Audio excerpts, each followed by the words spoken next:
Meaning of double glazing. Double glazing. Double glazing. Double glazing. Double glazing.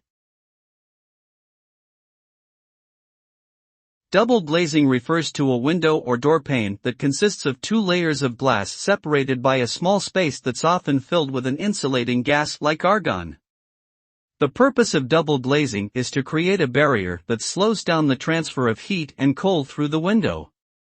This results in better insulation for buildings, reducing heat loss in the winter and keeping the interior cooler in the summer. It can also help reduce noise pollution from outside, making indoor spaces more comfortable and peaceful.